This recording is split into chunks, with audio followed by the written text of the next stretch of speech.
I think that there's been such a hard push on this. They're called dreamers because that's the most sympathetic term that could be applied to. And it sounds people. like Mr. Trump agrees with that. I mean, he's talking about the merits of keeping them here. Well, among all of these dreamers, there are some awfully bad people.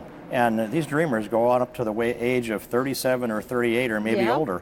And that's if they tell the truth. But I mean, what's your example that there's awfully bad dreamers here? I'm sorry? Well, give me an example of there being terrible dreamers. Well, I'll just say this, that I've spent a fair amount of time down at the border. I've been down there and helped arrest people that are smuggling drugs in. I have watched as these packs of marijuana are on the backs of young men that are walking across the border. They're hauling an average of about 65 pounds, and some of them every day they take another load. Okay, so you think that those you think those drug traffickers are what are referred to as the dreamers who were brought here against their will as minors and now go to school here and have jobs? No, but wait. This definition about against their will, that's a made-up term. Did any of those little kids say I didn't want to come here? Or did any of them that came in the day before they turned 18, they qualify too? Did they say I was brought here against my will? No, some of them were walking across the border on their own, lots of them.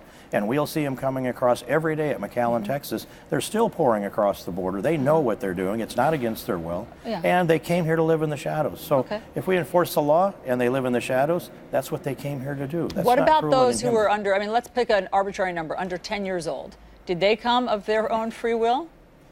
Well, let's ask their parents. And will those children point to their parents and tell us, you really need to enforce the law against my parents because they knew what they were doing when they caused me to break the law?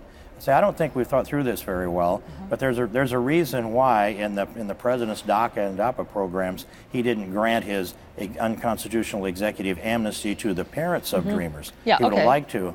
But they're unspoken to out there. They're the facilitators then. If the kids are innocent, the parents are guilty. We have to look at the parents.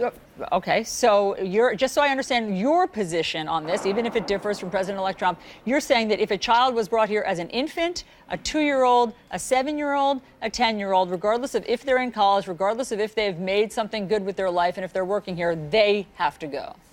That is the law.